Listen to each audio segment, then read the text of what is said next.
The ghost of humanity smelled like ozone and decay. Kalen breathed it in, the filtered air of his helmet doing little to mask the scent clinging to the shattered warship. For 50 years, the wreck of the Starfall had drifted through the Orion Nebula, a tombstone the size of a city block that the galaxy had forgotten. The Vex Imperium, in their immaculate efficiency, had scoured the stars of human memory, turning worlds to glass and history to ash. But they had missed this one. Or perhaps, Kalen thought as he cut through a fused blast door, they had left it as a lesson, a mangled monument to a species deemed too chaotic to exist. He was a scavenger, a grave robber of his own people, picking through the bones of their final stand for anything the Vex had overlooked. It was a miserable existence, trading scavenged shield emitters, empower conduits for fuel, and nutrient paste at lawless outposts where no one asked about the faded Terran Confederacy insignia on his pressure suit. His ship, the Stray Dog, was a patchwork of human resilience and alien utility, a fitting home for the last man in the universe, or so he believed. The beam from his plasma cutter sliced through the last of the durasteel, and the door fell inward with a groan that echoed through the silent corridors. He stepped inside the bridge, his boots crunching on crystallized debris.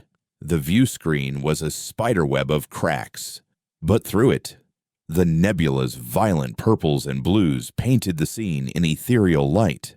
Skeletons in vacuum-sealed suits were still at their stations, frozen in the final moments of defiance.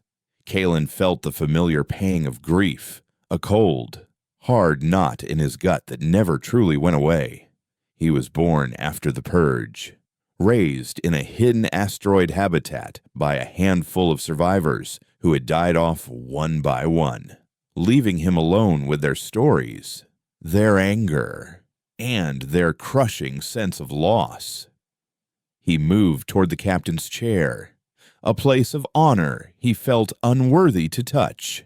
The skeleton of the commanding officer sat upright, one skeletal hand resting on a console. Kalen's mission here wasn't just for scrap. The Starfall had been a flagship, a carrier of Earth's last-ditch military codes and fleet designations. His own parents had spoken of it in hushed, reverent tones. They said it held the heart of the fleet, a hardened data core containing everything the Confederacy was. Useless now, perhaps, but it was a piece of his heritage he refused to let fade into cosmic dust. He located the primary access panel beneath the command console, prying it open with a crowbar. Inside, amidst a tangle of fried circuits and melted wires, was a black box, miraculously intact, the data core.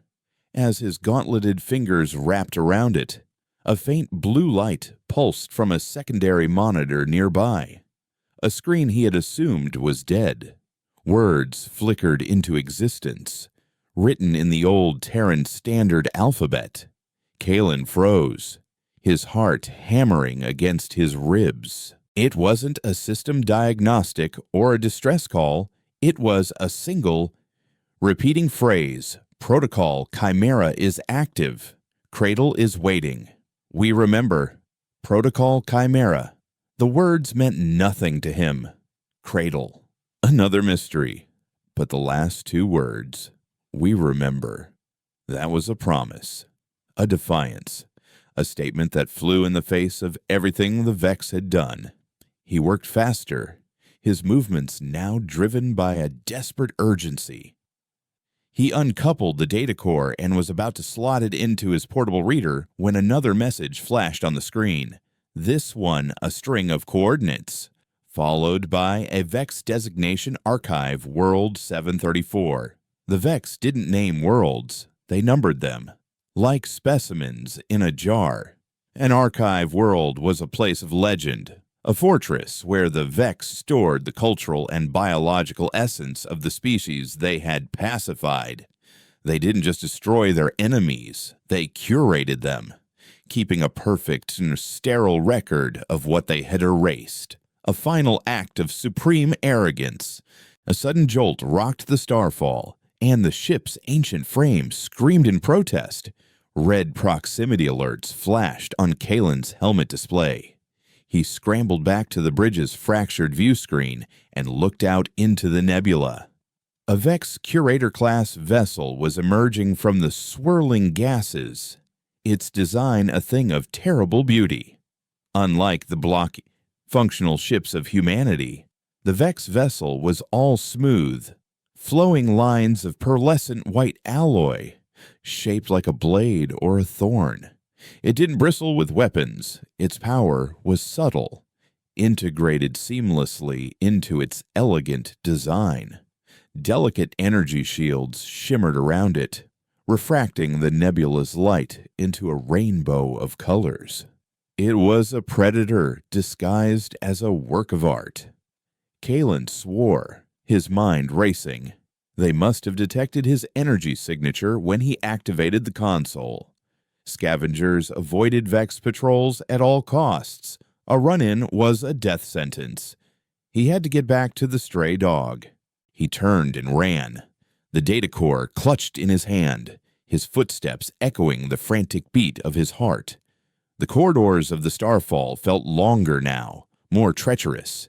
He could feel the Vex ship's presence, a cold pressure against his mind. They weren't just hailing him, they were scanning, dissecting, cataloging. They knew what he was. A human, a biological error they had failed to delete. He burst back into the hangar bay, where his ship was docked. The outer doors still open to the void. He slammed the entry ramp control, sprinting up the walkway as the Vex ship began to move, positioning itself to block his exit. Come on, he muttered, jumping into the cockpit and strapping himself in. The stray dog's engines roared to life, the old fusion core complaining but holding steady. On his screen, a transmission request appeared, displaying the intricate, circular sigil of the Vex Imperium. He ignored it, his hands flying over the controls. He had one advantage: his ship was small, nimble, and built for navigating wreckage. The Vex vessel was large and graceful, but not designed for maneuvering inside a nebula's dense particle clouds and asteroid fields. He fired his thrusters, pulling the stray dog away from the starfall and diving deep into the glowing chaos of the nebula. Alarms blared as Vex energy pulses, not weapons fire, but tractor and snaring fields, licked at his shields. They weren't trying to destroy him, they were trying to capture him, to collect him. The thought was more terrifying than death. He pushed his engines to their limit, weaving through charged dust clouds that played havoc with the Vex's sophisticated targeting systems. His own navigation was half skill, half instinct, a desperate dance on the edge of oblivion. For an agonizing hour, the chase continued. The curator ship was relentless, shadowing his every move, anticipating his feints. It was like being hunted by a god. Then he saw his chance: a dense cluster of protostars, their gravitational fields a maelstrom of unpredictable forces. Flying through it was suicide, but being caught was worse. Kalen aimed the stray dog straight for the heart of the stellar nursery, closing his eyes for a second as he rerouted all power to his forward shields. The ship shuddered violently as it hit the first wave of gravitational shear. Consoles sparked, and the lights flickered, but the hull held. He looked back at his scanner. The Vex ship had stopped at the edge of the cluster, its elegant form unwilling to risk the raw, untamable chaos. He had escaped. For the next few days, Kalen drifted, running on low power, letting the nebula's currents carry him. He didn't dare use his FTL drive, not until he was sure the Vex were gone. In the silence of the cockpit, he finally plugged the Starfall's data core into his main console. The information flooded his screens. A torrent of lost history.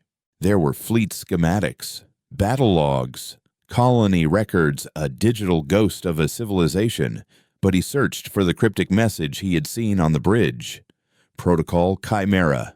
He found it buried under layers of military encryption, a last resort project so secret that not even the fleet's high command was fully briefed.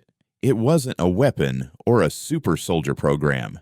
It was a seed, a genetic archive containing the complete, unaltered genomes of millions of humans, along with the DNA of every living thing from earth plants, animals, insects, everything. It was a blueprint for resurrection. And the cradle was the delivery system, a state-of-the-art terraforming engine, compact enough to be hidden, powerful enough to remake a world in Earth's image. The Vex had attacked Earth not just to destroy humanity, but to steal the cradle. The Purge wasn't just an act of genocide, it was a heist. They took the one thing that guaranteed humanity's future and locked it away in their archive world, a trophy to be studied and admired. The coordinates on the bridge monitor now made a horrifying amount of sense. They pointed to the location of the prize. The final files in the core were personal logs, recorded by the Starfall science officer in the final days of the war. Her name was Dr. Aris Thorne, and her voice, digitized and weary, filled Kalen's cockpit. She spoke of the Vex with a chilling clarity. "They don't see us as a threat," she said, her voice strained over the sound of distant explosions. "They see us as a beautiful, flawed creation that must be preserved before it destroys itself. They call it the Great Curation. They aren't soldiers. They are librarians. And they are archiving us into extinction. They took the cradle because they believe we are unworthy of our own genesis. They want to decide if, when, and how humanity is ever allowed to return to the galaxy." Her last entry was a message to no one, a final prayer sent into the void. "We have hidden the Chimera key, the final activation code for the cradle, within this data core. If anyone finds this, if any part of us survives, know that the cradle is waiting. It is our legacy. Do not let them keep it. We remember." The log ended.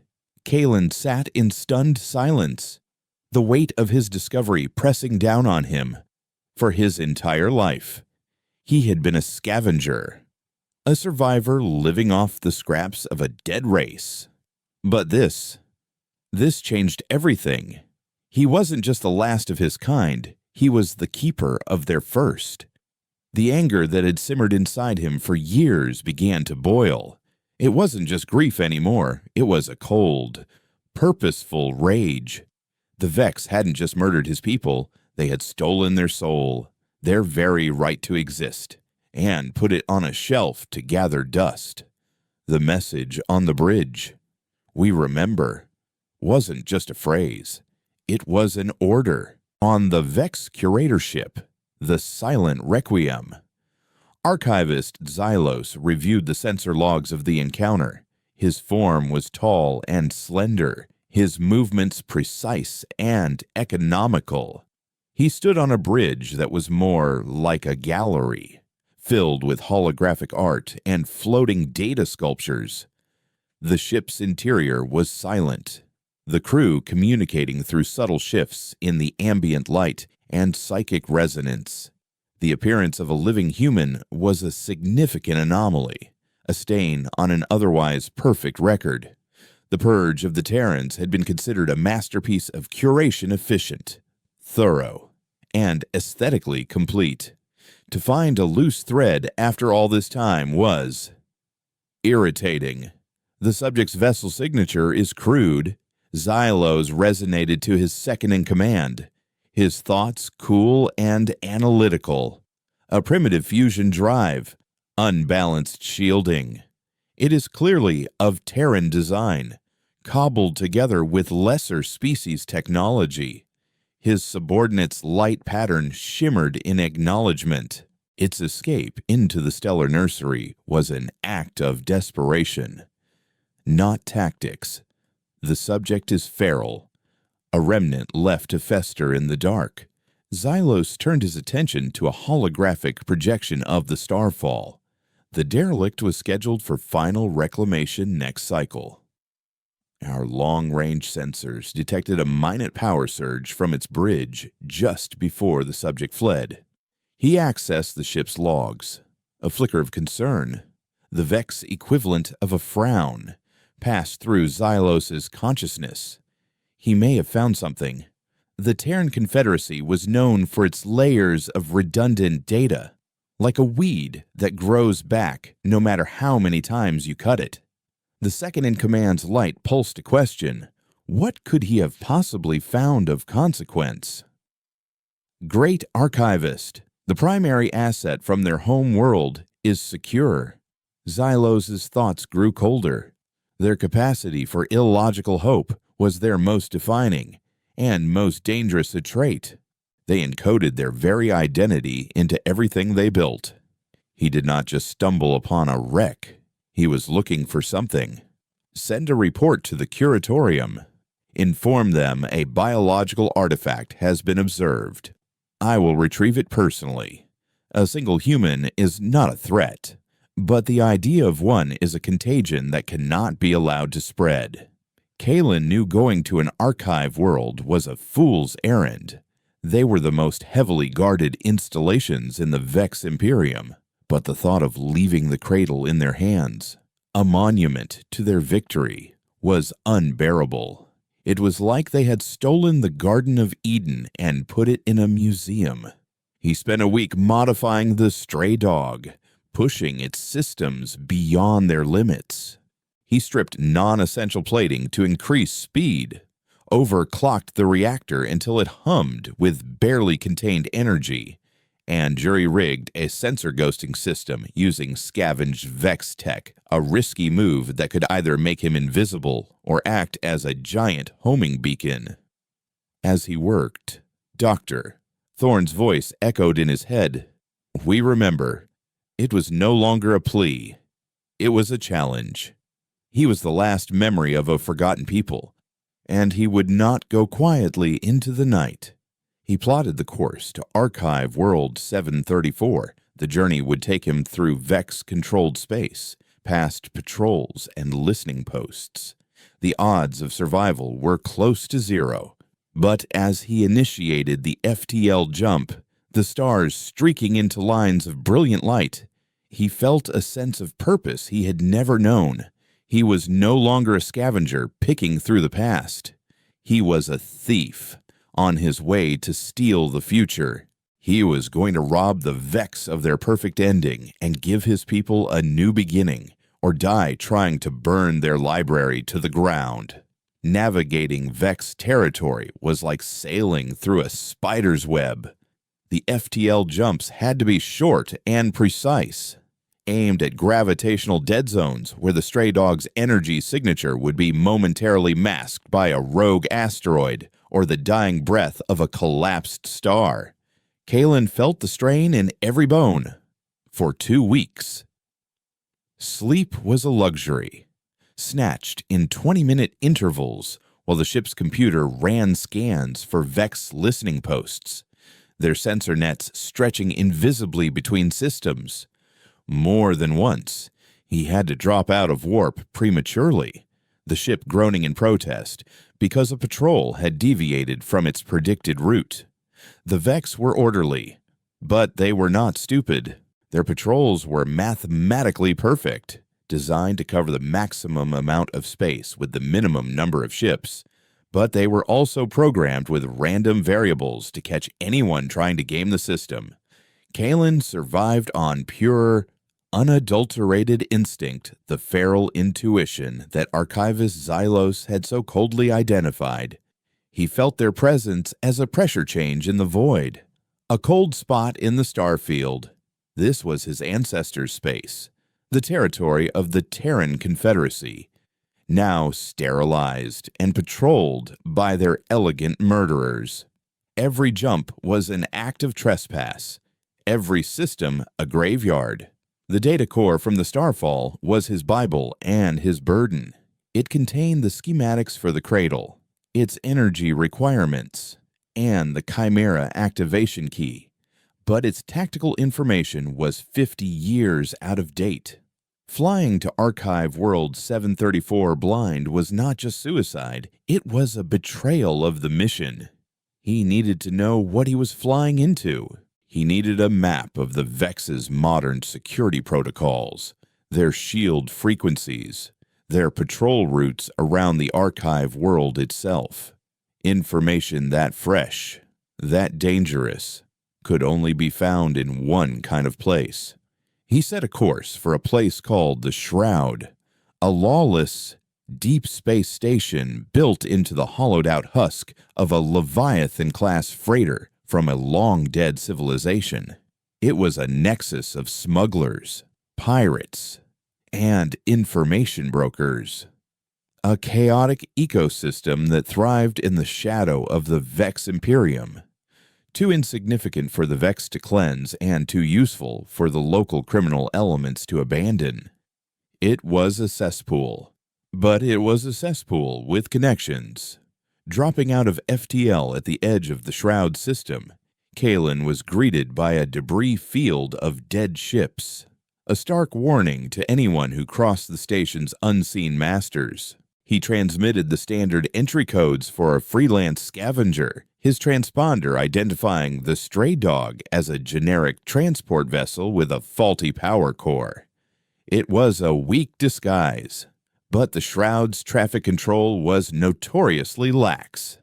As he eased his ship into a docking bay, reeking of spilled fuel and unidentifiable alien waste, he felt the station's grime seep into his very being. The air, thick with 100 different atmospheric compositions, was a cocktail of toxins and pheromones. He donned a heavy cloak over his pressure suit, pulled the cowl low to hide his face, and holstered a compact plasma pistol under his arm. He was an anomaly here. The Shroud was frequented by dozens of species, but humans were ghosts, a forgotten horror story. To be recognized was to become a target, either for some lowlife looking to collect a Vex bounty or, worse, for an information broker who would sell his identity for a much higher price. He made his way through the station's winding, dimly lit corridors, past stalls selling black market cybernetics and narcotics, past gambling dens where fortunes were won and lives were lost over games of chance he couldn't comprehend.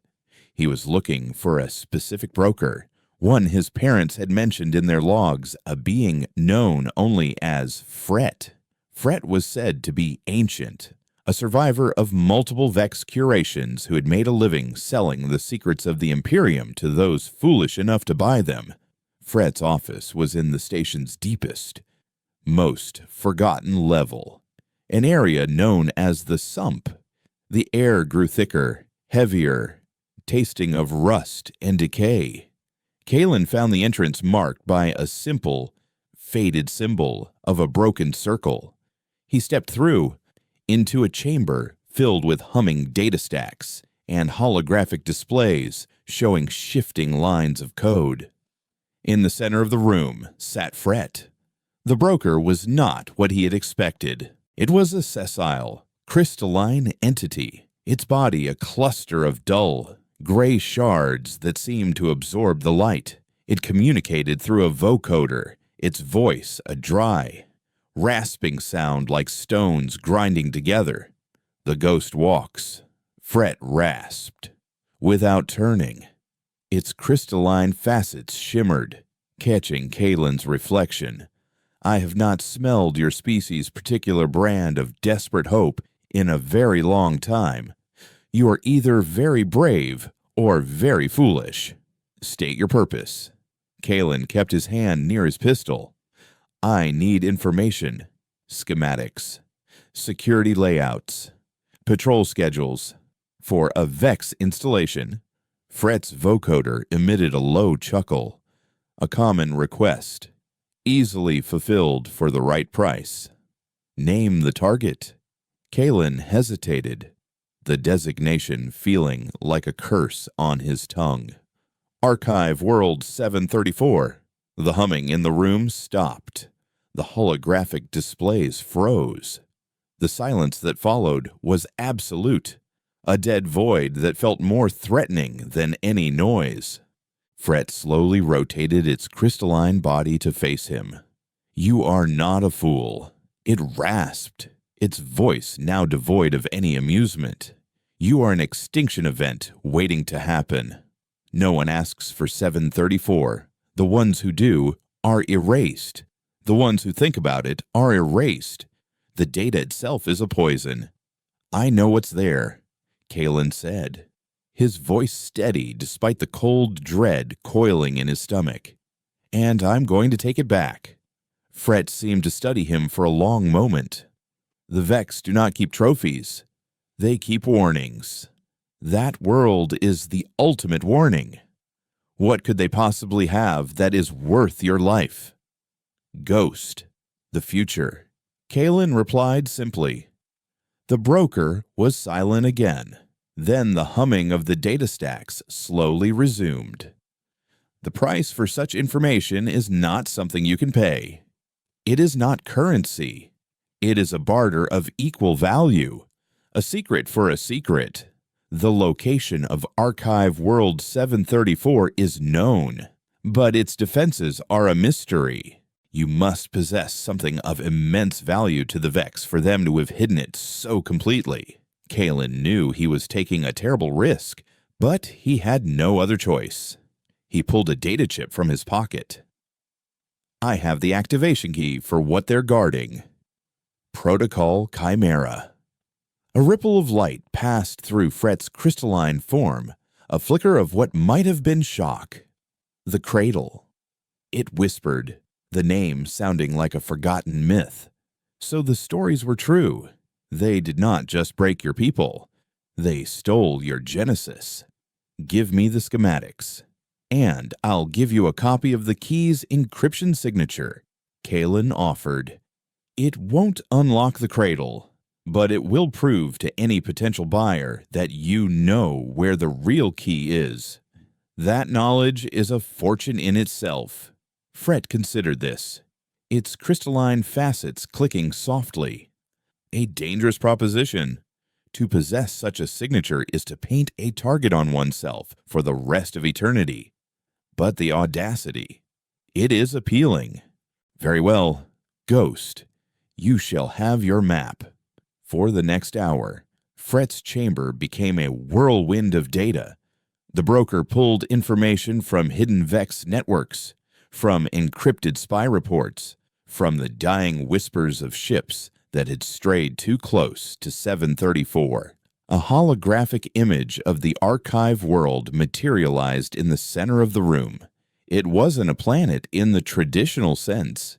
It was a Dyson sphere, constructed around a captive star, its outer shell a flawless, featureless expanse of the same pearlescent alloy as the Vex ships. It has no docks, no hangars, no doors. Fret explained, its voice a low murmur. Entry is impossible. Its physical defenses are absolute, but that is not the true shield. The hologram shifted, showing intricate patterns of energy flowing beneath the sphere's surface. The primary defense is conceptual, a psychic and mimetic field that projects absolute despair. Any sentient mind that approaches feels the utter futility of its own existence, the crushing weight of every failure, every loss. Crews turn on each other. Pilots fly their ships into the star. It doesn't kill you with weapons. It makes you kill yourself with regret. It is a fortress guarded by sorrow. Kalen stared at the image, his bravado draining away. How could he fight that? The grief of his entire species was already a weight he carried every day. There is a weakness, Fret continued. A single one. For maintenance. A thermal exhaust port, no bigger than your ship, that opens for a fraction of a second every rotation to vent excess heat from the captive star. The opening is randomized, its location unpredictable. You would need to fly blind, withstand the despair field, and hit a moving target that exists for less than a second. It is not a plan. It is a prayer. Fret transferred the data to a hardened chip and slid it across the console. Your death warrant, as requested. Meanwhile, aboard the Silent Requiem, Archivist Xylos was sifting through probabilities. He had analyzed the flight path of the stray dog, its erratic jumps, its use of the nebula. The pattern was not one of flight, but of pilgrimage. The subject is not running from us. Xylos resonated to his bridge. He is running to something. The data from the Terran flagship has given him a destination, a purpose. He brought up a star chart, overlaying it with known Terran psychological profiles from the Great Curation archives. They were a species driven by symbols and sentiment. If he seeks to defy us, he will not strike at a military target. He will strike at a symbolic one. He will seek to reclaim something they believe is theirs. A cascade of possibilities filtered through Xylos's consciousness, each one analyzed and discarded until only one remained. Archive World 734, his thoughts broadcast, a wave of cold certainty. He knows about the cradle. The feral remnant is attempting to stage a resurrection. He then cross-referenced this conclusion with the subject's immediate needs. To assault such a target, the human would require current intelligence, an unavoidable prerequisite. Terran insurgent behavior relies on decentralized, chaotic information networks. They call them underworlds. A predictable flaw in their psychology. Chart the known criminal nexuses within a 3-jump radius of the subject's last known position. Plot a course for the most likely one. The ship's navigation system highlighted a single point in the void, a derelict freighter station known as the Shroud. We will not be loud, Xylos communicated. We will be patient. We will quarantine the system and wait for our biological artifact to surface. I will have it back in my collection, along with the data it has stolen. Kalen took the chip from Fret, a cold piece of metal that felt heavier than a star. As he turned to leave, the broker spoke one last time, a word of advice. Ghost. The Vex do not fear your weapons.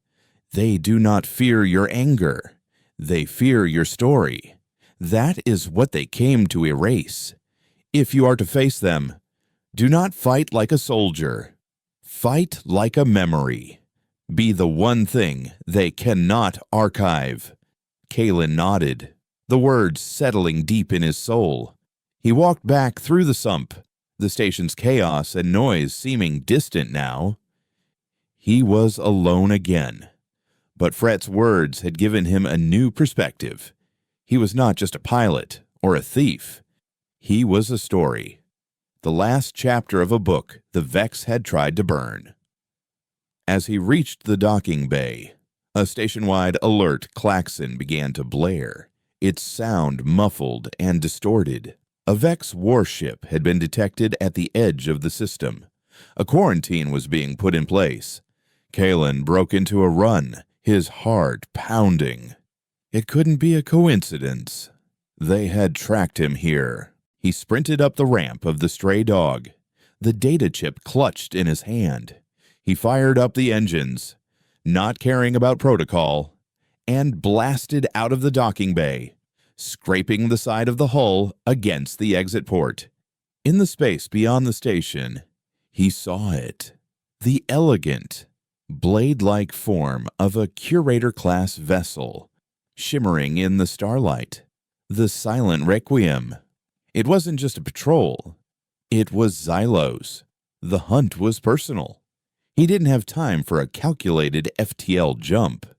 He just aimed his ship at the clearest patch of stars and engaged the drive, pushing the overclocked reactor to the breaking point.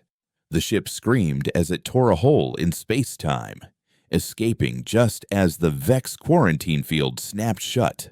Back in the cockpit, shaking with adrenaline, Kalen looked at the new data chip. On it were the schematics of his people's tomb and their last hope. He now knew the way in.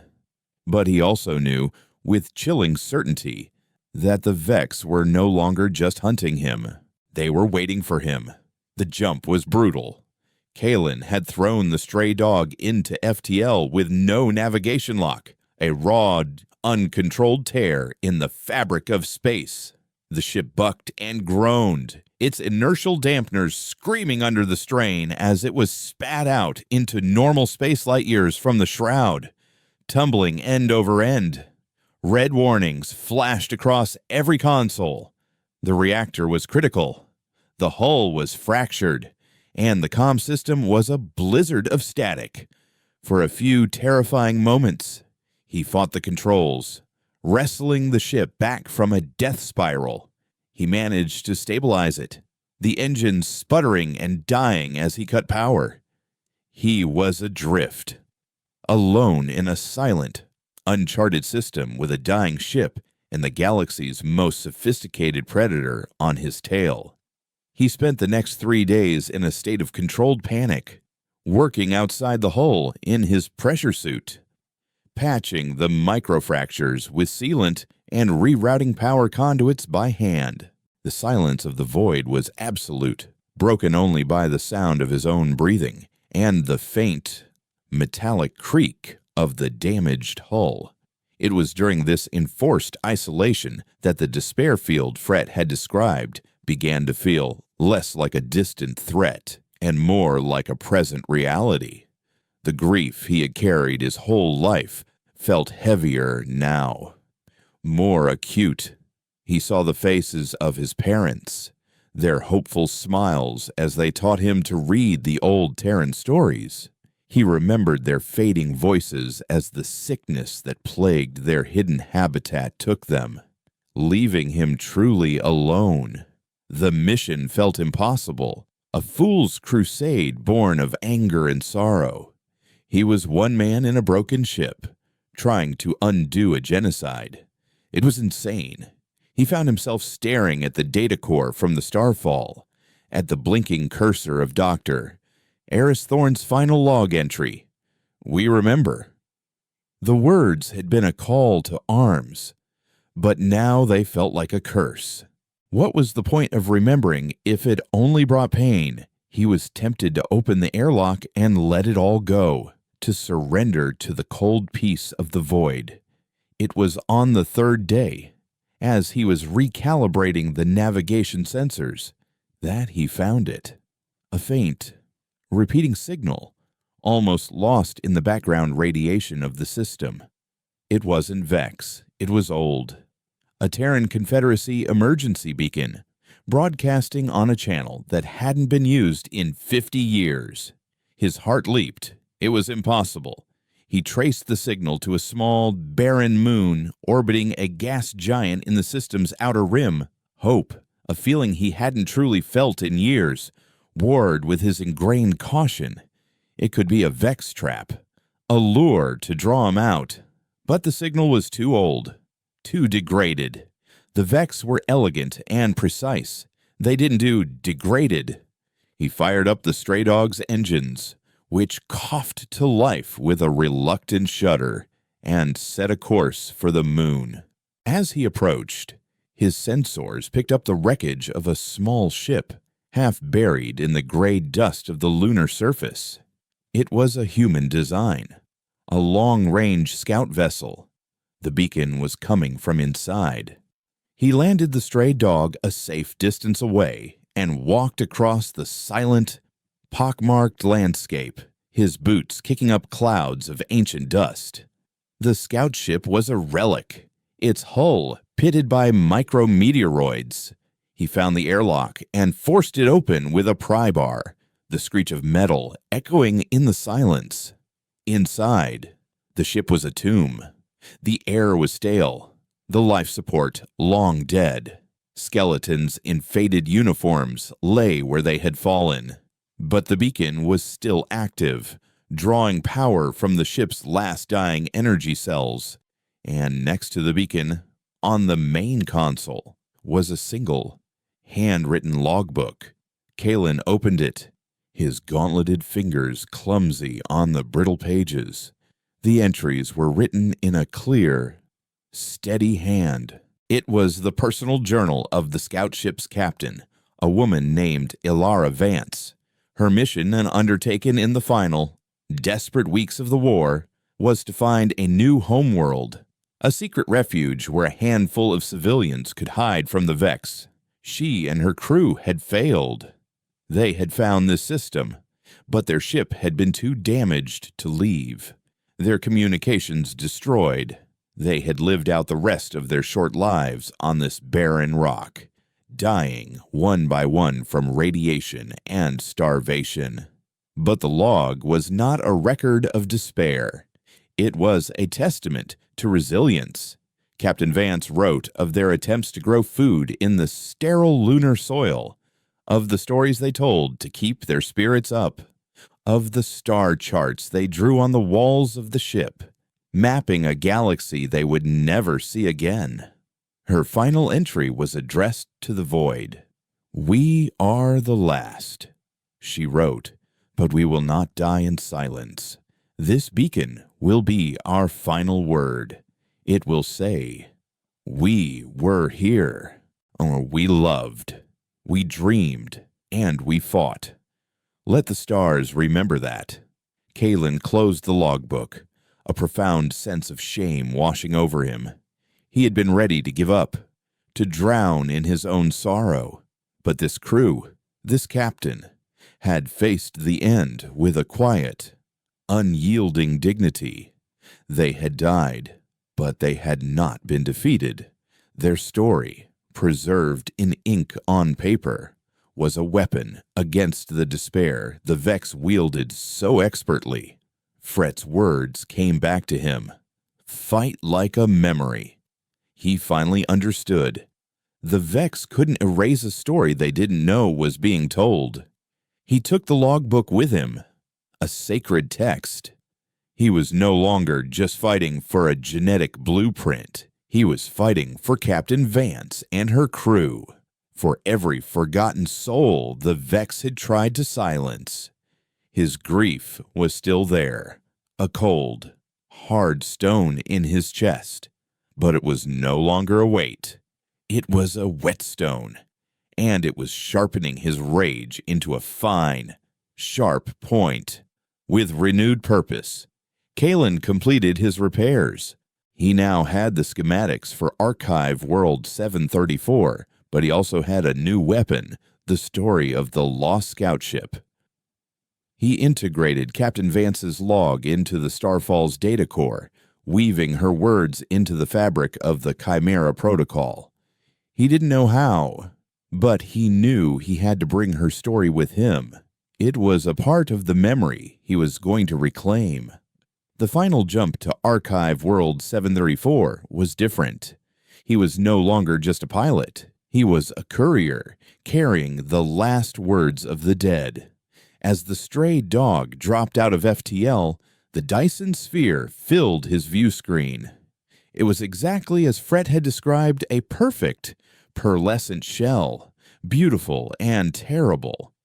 And as he drew closer, he felt it. The despair field. It washed over him, not as a wave, but as a subtle, insidious whisper in the back of his mind. It dredged up every failure, every regret, every moment of weakness. It told him his mission was pointless, that he was a fool chasing a ghost, that he would die alone and unremembered. But this time, He was ready.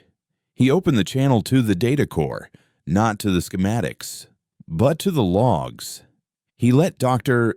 Thorne's voice fill the cockpit, her weary defiance a shield against the Vex's psychic poison. He opened Captain Vance's log, reading her words aloud, his own voice joining the chorus of the dead. "We were here," he said, the words a prayer and a war cry. "We remember." The despair field pulsed, fighting against his narrative, but it could not break it. His personal grief, fortified by the shared memory of his people, had become an anchor. He was not one man drowning in sorrow. He was a vessel for the sorrow of a species, and that collective grief had a strength the Vex had never anticipated. He began his search for the thermal exhaust port, his eyes scanning the flawless surface of the sphere. His ship's sensors were useless. Scrambled by the Vex's mimetic field, he was flying on pure instinct, guided by the faint energy readings Fred had described. The sphere rotated slowly, a monolithic god turning in its sleep. He had to be patient. He had to wait for the perfect moment. On the bridge of the silent Requiem, which had been waiting silently in the shadow of a nearby moon, Archivist Xylos observed the stray dog's approach. The subject has entered the despair field. His second-in-command resonated.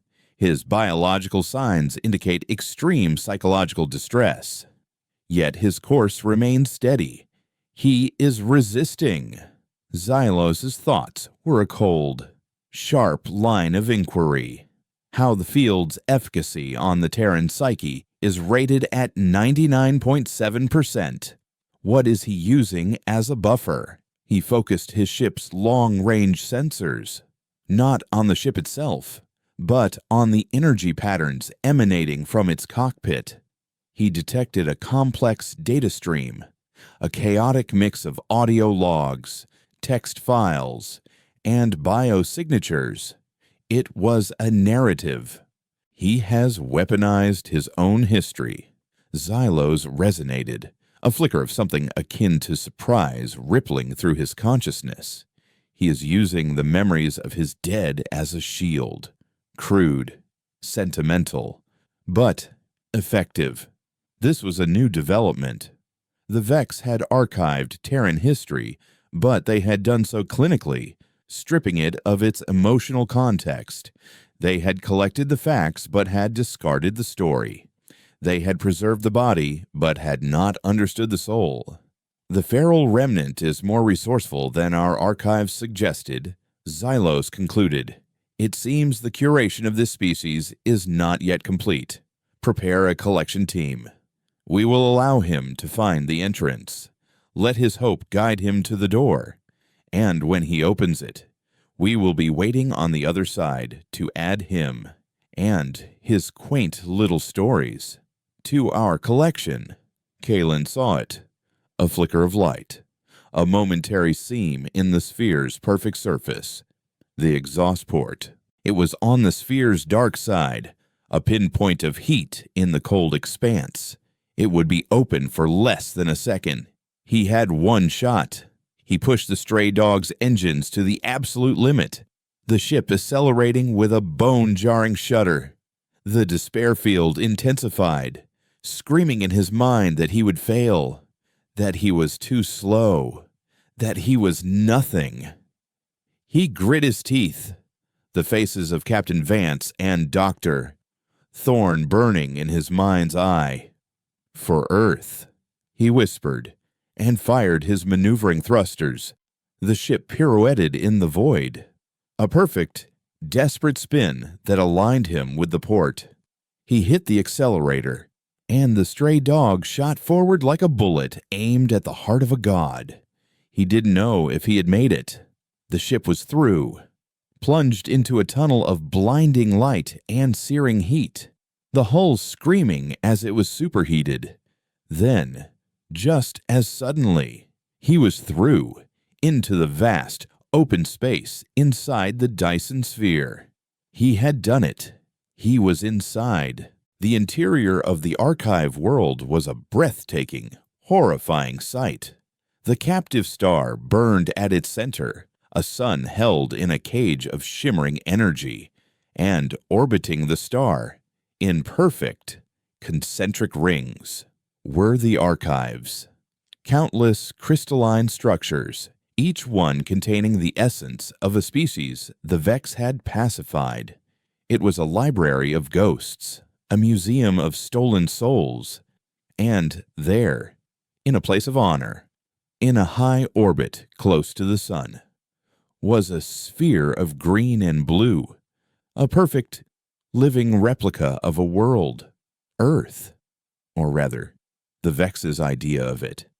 And on its surface, he could see the faint energy signature of the cradle, pulsing like a hidden heartbeat. He had found it. But as he looked at his scanner, his blood ran cold. He was not alone. A squadron of Vex Enforcer drones, small, silent, and shaped like shards of obsidian, were rising from the planet's surface, their energy signatures locking onto his ship. The trap had been sprung. The Vex drones moved with an unnatural grace, their obsidian forms cutting through the artificial sunlight without a sound. They didn't fire lasers or plasma. They projected shimmering fields of null energy, weapons designed not to destroy, but to contain, to capture, to archive. Kalen threw the stray dog into a hard dive, the ship protesting as he skimmed the surface of a crystalline archive dedicated to a species of silicon-based life forms. A containment field grazed his port engine, and, for a terrifying second, all power flickered. The ship's systems struggling against an energy that didn't just damage, but erased. This wasn't a dogfight. It was an extermination. He was a bacterium, and the Vex were the antiseptic. He couldn't outfight them, so he had to outthink them. He veered sharply, aiming his ship not for the open space toward the archived Earth, but for the dense, cluttered orbits of the other archives. He flew through the ghostly, holographic projections of a long-dead race of avian philosophers, their silent forms undisturbed by his passage. The Vex drones followed, their perfect formations breaking slightly as they navigated the maze of stolen souls. This was Kalen's only advantage: chaos. The Vex were creatures of order. Their tactics were flawless in open space. But here, amidst the ghosts of 1,000 curated species, their predictive algorithms struggled. He clipped the edge of one archive, a massive terrarium containing the flora of a world that had been turned to dust. The containment field shattered, and a burst of alien pollen and shimmering, psycho-reactive spores erupted into the void. The Vex drones, unprepared for the biological interference, momentarily faltered, their sensors blinded. It was the opening he needed. He fired his main thrusters, rocketing toward the blue-green sphere hanging in the void, a perfect, painful replica of a home he had never known. He broke through the upper atmosphere, the heat of re-entry scorching the stray dog's already battered hull. Below him, Earth unfolded. It was beautiful, too beautiful. The continents were pristine, the oceans a perfect, uniform sapphire. There were forests, mountains, and rivers, all laid out with an unnerving, mathematical precision. He flew over a city that his data core identified as Old Geneva, but there were no cars, no people, no signs of life. The buildings were clean, the streets were empty, the parks were manicured to perfection. It was a photograph, a museum piece, a world scrubbed clean of the messy, chaotic, glorious stain of humanity. He followed the cradle's energy signature to a vast, verdant valley, a place that corresponded to no known location on the real Earth. At the center of the valley, nestled beside a perfectly placid lake, was a structure of shimmering, living metal. The cradle. It was integrated into the landscape, its energy field powering this perfect, hollow world. He landed the stray dog on the unnaturally soft grass and stepped out onto the surface of his ancestors' homeworld for the first time. The air was clean. The temperature was mild. The light was soft. There was no wind, no birdsong. The silence was absolute. It was the silence of a tomb. As he walked toward the cradle, a voice echoed in his mind, not the insidious whisper of the despair field, but a calm, resonant, and infinitely cold presence. It was the voice of archivist Xylos. "Welcome, Remnant." The thought resonated, seemingly coming from the air itself. "You have come far. We commend your resilience. It is a defining trait of your species." Kalen stopped, his hand resting on the data core attached to his belt. "I'm not here for a commendation," he sent back, his own thoughts a defiant shout in the oppressive silence. "I'm here to take back what you stole." Stole. Xylos's voice was tinged with something like curiosity. "We did not steal. We preserved. Look around you. This is your Earth. Perfected. We removed the flaws, the war, the disease, the pollution, the self-destructive tribalism. We have cured your world of its humanity. Here, there is no pain, no death, only peace." A holographic image of Xylos shimmered into existence a few feet in front of Kalen. The Vex archivist was just as elegant and imposing as his ship, his form a testament to controlled, sterile perfection. "You have earned your place here, Kalen," Xylos continued, the use of his name a calculated intimacy. "You are the final piece of the collection. You can live out your days in this paradise. The last human, safe and remembered forever. A perfect ending to your story." The temptation was a physical thing, a sweet, seductive poison, a lifetime of running, of fighting, of grieving. It could all end. He could rest. But he looked past Xylos at the perfect, silent world. And he saw it for what it was, a cage, a beautiful gilded cage where nothing ever changed, nothing ever grew, and nothing ever mattered. "You didn't preserve my world," Kalen thought, his voice filled with a cold rage. "You lobotomized it. You took our chaos and our pain, but you also took our art, our love, our stupid, illogical, impossible hope. You didn't save us from death. You saved us for a life that isn't worth living." Xylos's form remained impassive. "Your emotionalism is a predictable defect. You would choose suffering over peace chaos, over order. Every time." Kalen snarled. He broke into a run, sprinting past the holographic Vex toward the cradle. Xylos made no move to stop him physically, but his voice followed, colder now. "Then you have chosen oblivion. Your story ends here." Kalen reached the cradle, its metallic surface humming with contained power. A console extended from its side, a Vex interface of shifting light patterns.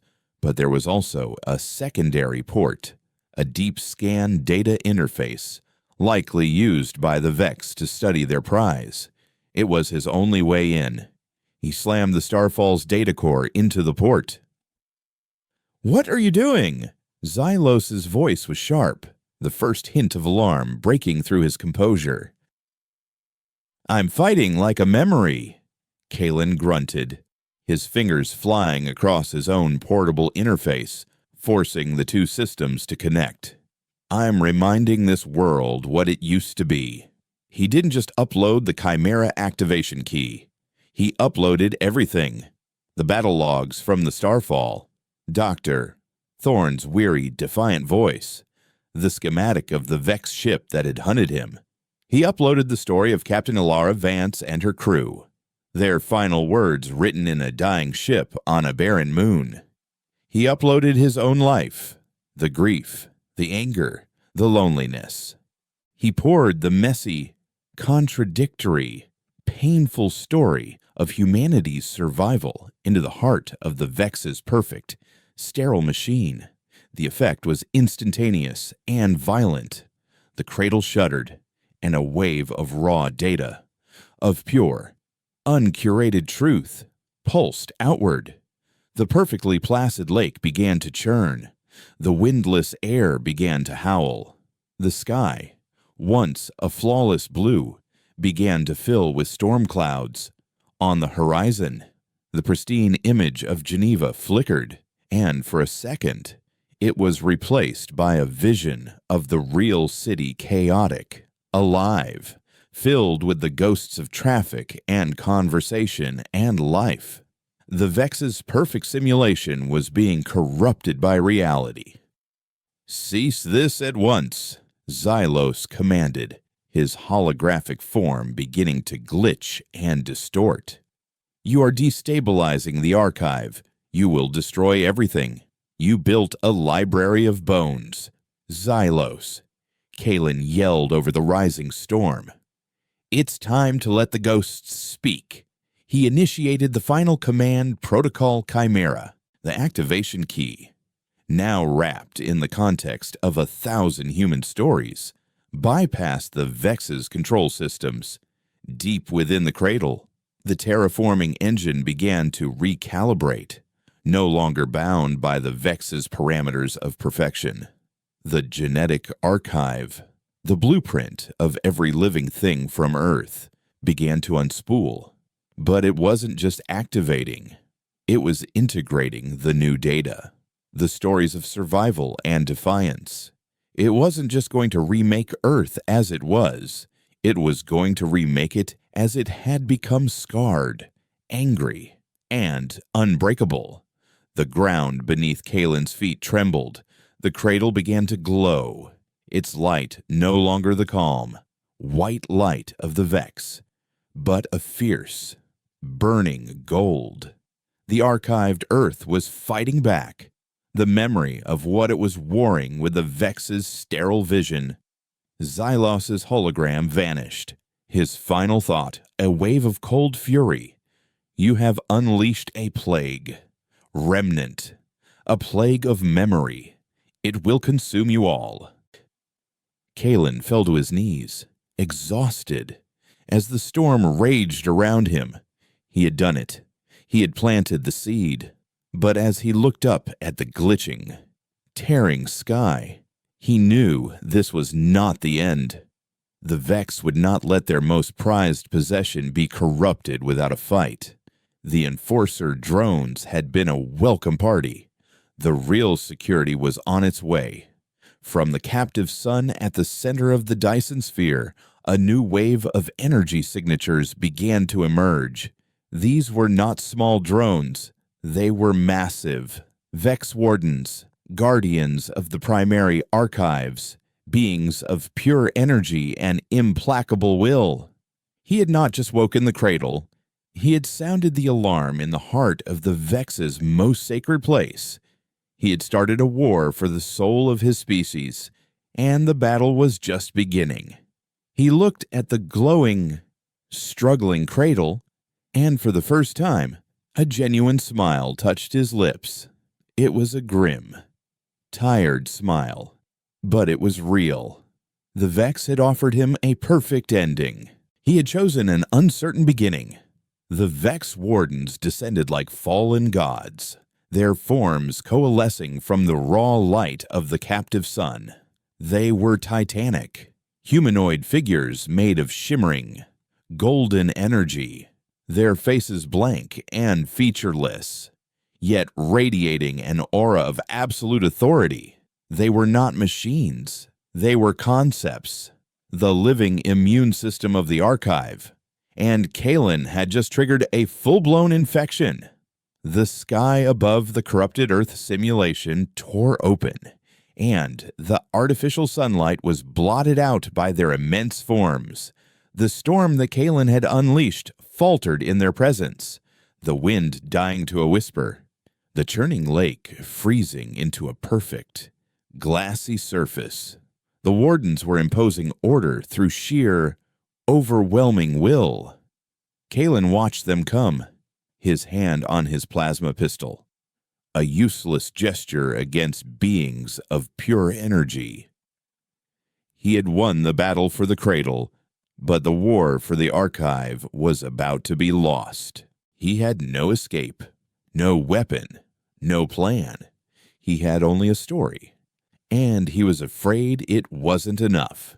Just as the first warden raised a hand, its gesture intended to unmake him, to delete his very existence from the fabric of the archive. A new light tore through the darkness. It wasn't the cold, white light of the Vex or the golden fury of the wardens. It was a chaotic, brilliant, and utterly human spectrum of light. The stray dog, parked on the fragile Earth, flickered and then vanished, replaced by a holographic projection 100 times its size, the bridge of the CNS Starfall. Kalen stared in stunned disbelief. It was a perfect reconstruction, a ghost ship superimposed over the Vex's failing simulation. Skeletal figures in tattered uniforms stood at their posts, their forms made of shimmering data. At the center, in the captain's chair, the hologram of the commanding officer sat upright, and beside him, a woman's form flickered into existence. She wore the uniform of a Terran Confederacy science officer, her face weary but her eyes burning with a fierce intelligence. It was Dr. Eris Thorne. The Vex archive is not a one-way street. Captain, her voice echoed, not in Kalen's mind, but through the very air. A voice of pure, defiant data. They collected our history, but they also collected our ingenuity. They archived our souls, but our ghosts learned to write code. The cradle was no longer just a terraforming engine. It had become a projector, a synaptic bridge between the stored data of humanity and the operational matrix of the archive itself. The stories Kalen had uploaded had not just corrupted the Earth simulation, they had created a backdoor, a ghost in the machine. The Vex wardens paused, their perfect order momentarily disrupted by this illogical, impossible event. They were prepared for physical threats, for energy weapons, for psychic assault. They were not prepared for a history that fought back. What is this Xylos's thought, now broadcasting from outside the Dyson sphere, was laced with a genuine, uncharacteristic confusion, an echo, a data wraith. We are a memory, Dr. Thorne's voice answered, resonating with the power of 1 billion stored souls. And you are trespassing in our library. The holographic bridge of the Starfall expanded, and with it came other ghosts. The scout ship of Captain Ilara Vance materialized, its crew standing shoulder to shoulder, their forms less defined, but no less resolute. Then came others' colonies, cities, starships, a torrent of human history, a tidal wave of memory, erupting from the cradle and washing over the Vex's sterile world. The wardens, beings of pure concept, were vulnerable to this kind of warfare. The chaotic, emotional, illogical data of humanity was like a virus to their ordered minds. One warden recoiled as the memory of a child's laughter taken from a civilian archive, washed over it. Another faltered as it was bombarded with the raw, untranslatable emotion of a piece of classical music. They were being attacked not with weapons, but with the very essence of what it meant to be human. Kalen watched, no longer a lone soldier, but a witness. He was the anchor, the living conduit through which this rebellion of the dead was flowing. His grief, his rage, his hope, it was the fuel for this fire. He saw his own story projected into the sky, a lone scavenger, a grave robber, a man who had been ready to give up but had found his purpose in the words of the dead. It was a small, insignificant story compared to the grand sweep of history, but it was the spark that had lit the flame. "The archive is falling!" Xylos's thought broadcast, a wave of cold, dawning horror. The integrity of the Great Curation is compromised. All assets are to be sterilized. Purge the sphere. Purge it all. Outside the Dyson sphere, the silent Requiem began to power its primary weapon, a device that didn't just destroy a planet, but erased it from space-time. A scalpel for excising historical errors. The Vex were willing to destroy their most sacred library, to annihilate their perfect collection, rather than let it be contaminated by a story they could not control. "They're going to destroy everything," Kalen shouted, turning to the hologram of Dr. Thorn. "Yeah," she replied, her voice calm amidst the chaos. "They believe that an ending is better than a compromise. It is their greatest weakness. What do? We give them what they fear most," she said, her image turning to face him. A new beginning. The cradle pulsed, its light intensifying, drawing power directly from the captive star at the center of the sphere. The genetic archives, now fully integrated with the memories of the human race, began to cascade. The archived Earth simulation was no longer just a projection, it was becoming a blueprint. The cradle was not just terraforming a world, it was printing one, seeding it with the DNA of every living thing from Earth, but imbued with the resilience, the memory of those who had survived the purge in spirit. The Chimera Protocol was never just about resurrection, Dr. Thorne explained, as the ground beneath them began to feel solid, real. It was about evolution. We knew we couldn't survive as we were. We had to become something more, something that remembered. The Vex weapon fired. A beam of pure, conceptual nothingness struck the outer shell of the Dyson sphere, but it did not penetrate. The sphere itself was now fighting back, its systems commandeered by the ghosts in the machine, the archives of 1,000 other species, sensing a shift in the balance of power, began to add their own data to the defense, their own stories of rage and loss, turning the sphere into a fortress of collective memory. The archive was no longer a Vex library. It was a galactic rebellion. Defeated, Xylos and the Silent Requiem retreated, leaving the sphere the newly christened Remembrance to its chaotic, unpredictable fate. The Vex Wardens dissolved, unable to maintain their form in a reality now governed by illogical hope. As their golden light faded, a new light took its place, the light of a real sunrise, cresting over the mountains of a world reborn. Kalen stood on the grass, which now bent in a gentle breeze.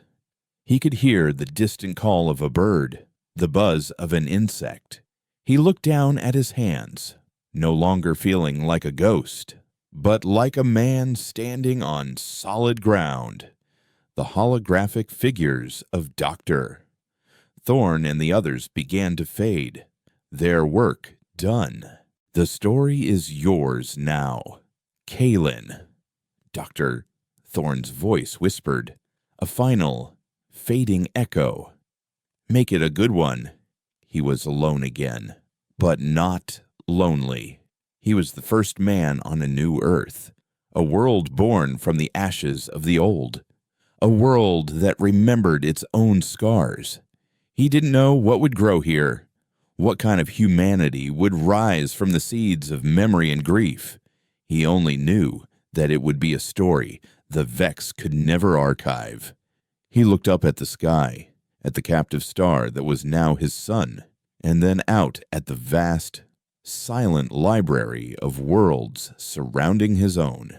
His mission was not over. He was not just the keeper of Earth's story.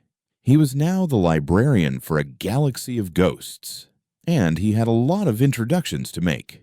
He walked back to the stray dog, which had reappeared as the holograms faded. It was battered, broken, and barely functional. It was perfect. His story was just beginning,